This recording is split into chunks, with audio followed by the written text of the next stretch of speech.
A very good afternoon to all of you, respected sir.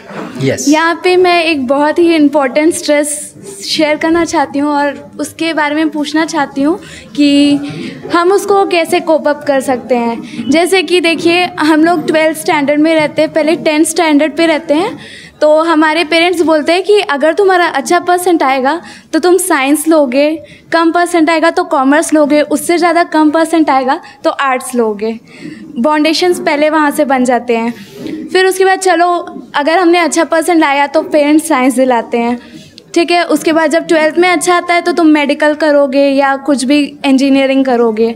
अगर यदि percent कम आता है या पेरेंट्स खुद बोलते हैं कि हमारे बच्चों को 85% आना चाहिए। इनफैक्ट कि मैं नहीं बोलूँगी कि मेरे पेरेंट्स नहीं बोले, मेरे पेरेंट्स भी 12th पास आउट होने के एग्ज़ाम के 4 मंथ्स पहले बोले थे 85% आएगा तो बेटा तुम बाहर जाके पुणे में पढ़ोगे, और अगर यदि 85 से कम आया, 60% आया तो रायपुर में पढ़ोगे, 50% आएगा तो बलौदा बाज़ार में पढ़ोगे। तो उस कंडीशन में स्ट्रेस था कि मतलब क्या कर सकते हैं। तो उसमें अगर यदि हम पढ़ाई पे ध्यान देंगे कि उस परसेंट को लाने पे ध्यान देंगे कि किस तरफ ध्यान दे सकते हैं, ये मैंने फेस किया है अपनी लाइफ में। मेरा 1 साल लॉस भी हुआ है। मैं नहीं चाहती कि मेरे अलावा यहाँ पे और भी मेरे स्टूडेंट्स करें। आपका नाम क्या है? मेरा नाम अवंतिका सोनी है और मैं बलौदा बाजार से हूँ। अवंतिका, आप बड़ौदा से आए हैं? हाँ।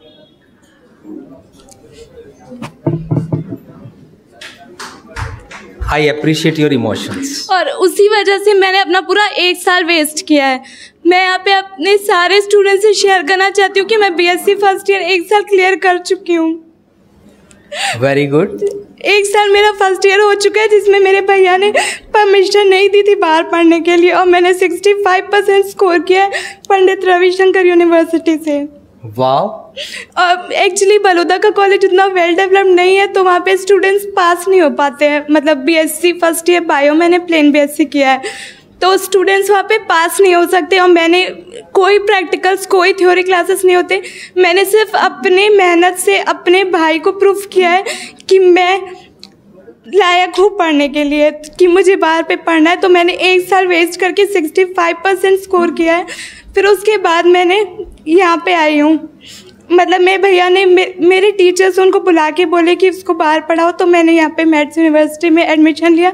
उसके लिए मैंने अपना पूरा 1 साल वेस्ट किया है।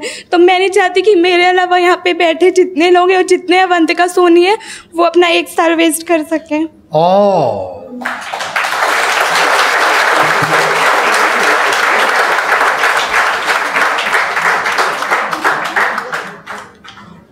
आपका ये स्ट्रेस नहीं है, आपने तो स्ट्रेस को मैनेज कर लिया।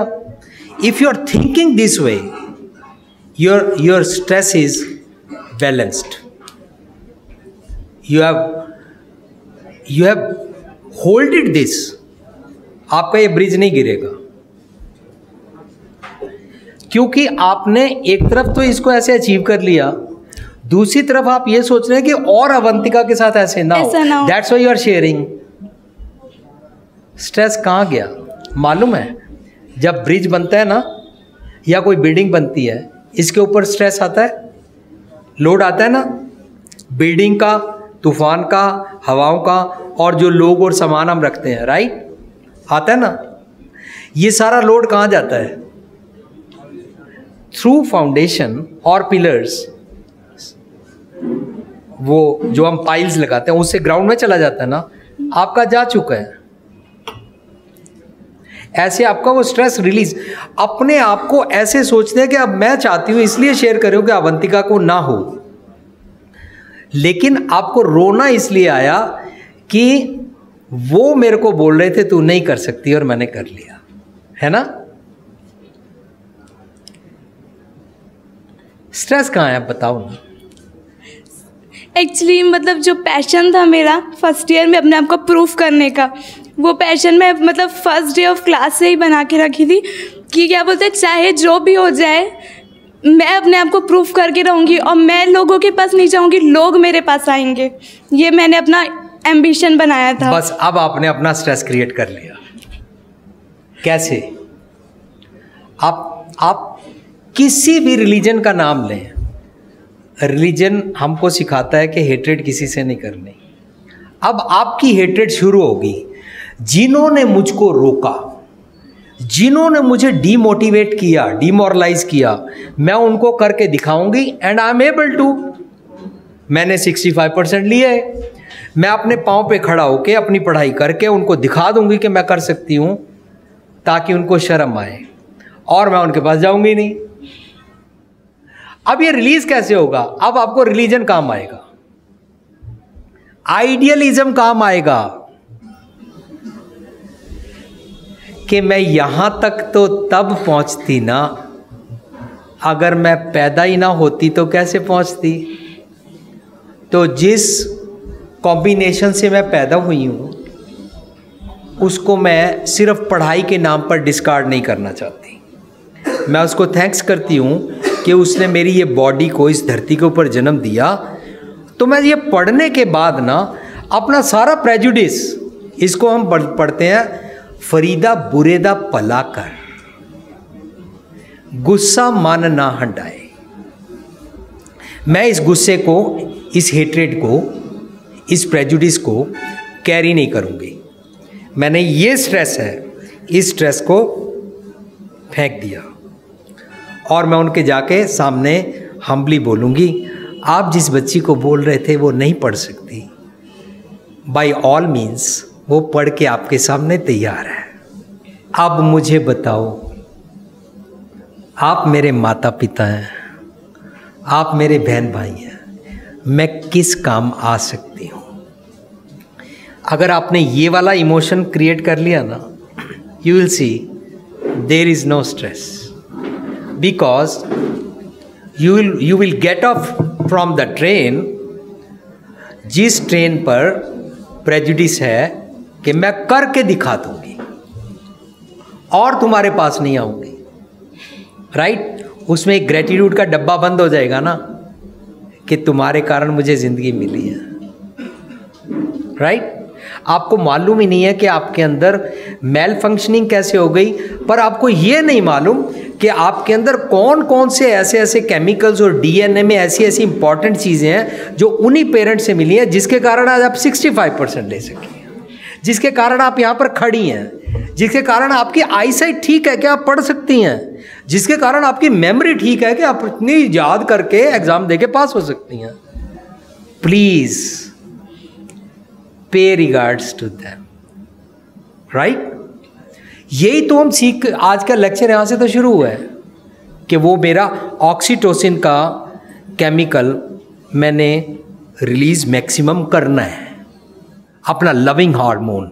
और loving hormone can hold any stress. इस स्ट्रेस मैनेजमेंट के बुक्स में लेक्चर्स नहीं है, मुझे जो समझ में आया मैं अपने आप से शेयर कर रहा हूँ, right? It's not written anywhere.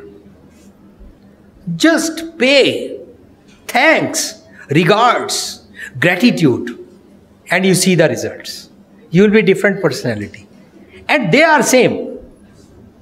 वो ठीक हैं या गलत हैं, अच्छे हैं या बुरे हैं, but parents, right?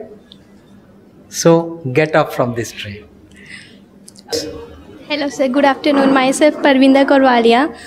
Parvinder Walia. Yes, sir. Yes. So my question is that when we used to study, first stress is that कि जॉब मिलेगा कि नहीं, जॉब में अच्छा मनी होगा कि नहीं, सैलरी है कि नहीं, सैलरी है तो फिर रेपुटेशन है कि नहीं, तो स्ट्रेस पहले आ जाता है, तो स्टडीज़ पे पहले ही प्रॉब्लम क्रिएट हो जाती है।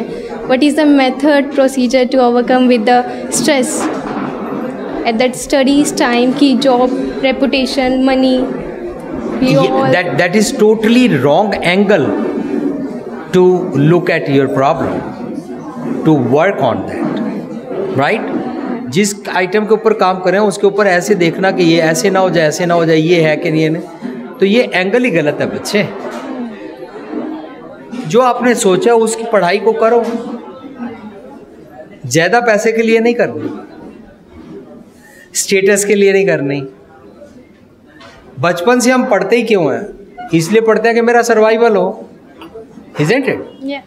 या कईयों के पढ़ाई करने के बाद भी उनके पिता पुरखी का पैसा होता है तो वो बिजनेस भी करते हैं, सर्वाइवल के लिए करते हैं, कुछ दिखाने के लिए तो करते ही नहीं है।